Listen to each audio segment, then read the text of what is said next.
Well, we'll see what happens with China. We would love to be able to work a deal.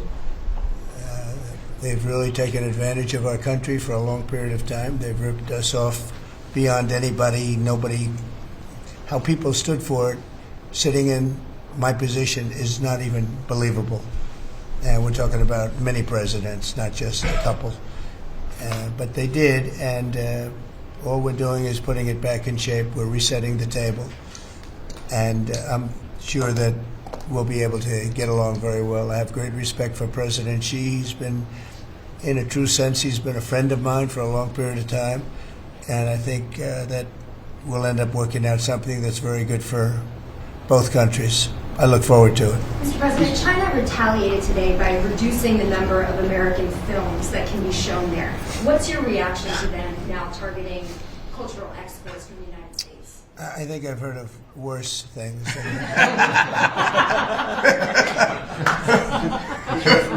Yes, please. Also on China, the Ukrainians say they have evidence that Chinese soldiers have been found fighting for the Russians in Ukraine.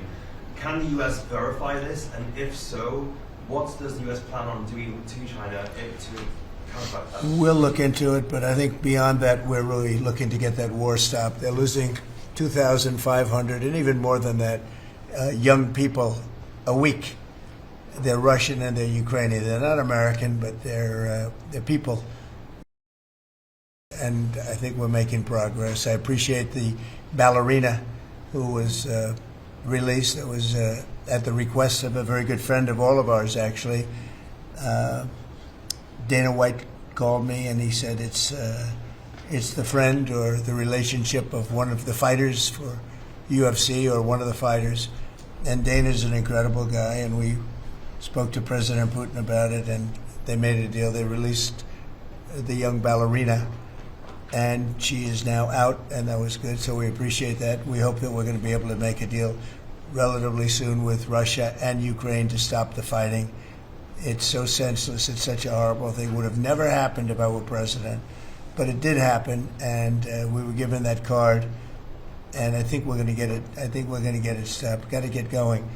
Will you put those higher tariffs in place, or will you extend Well, that's pause? what would happen. I mean, if we can't make the deal that we want to make, or we have to make, or that's good for both parties, it's got to be good for both parties. You wouldn't. And then we go back to where we were. Go back to the numbers that you announced last week. I think so. You wouldn't extend the pause. No, we'll have to see what happens at that time.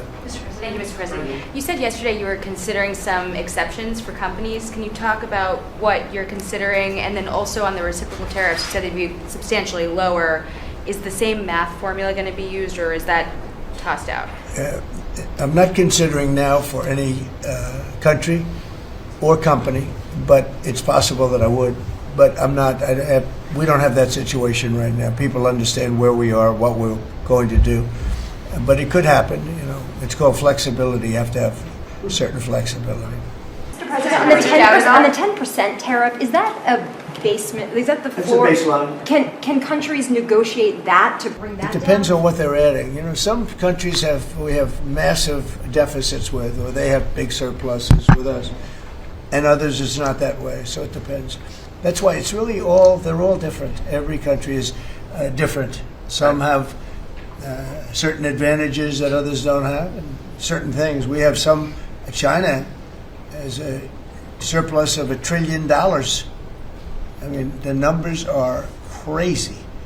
And others have basically no surpluses. We have some that are pretty even, but they hurt us in other ways, and we just want to get that taken care of. So everyone is a little bit different. But are you negotiating with the EU as one bloc or individual nations for the tariffs? We're looking at it as one bloc. They've been very tough, but they were very smart. They were ready to announce retaliation, and then they heard about what we did with respect to China and others, but China, and they said, we're going to hold back a little bit.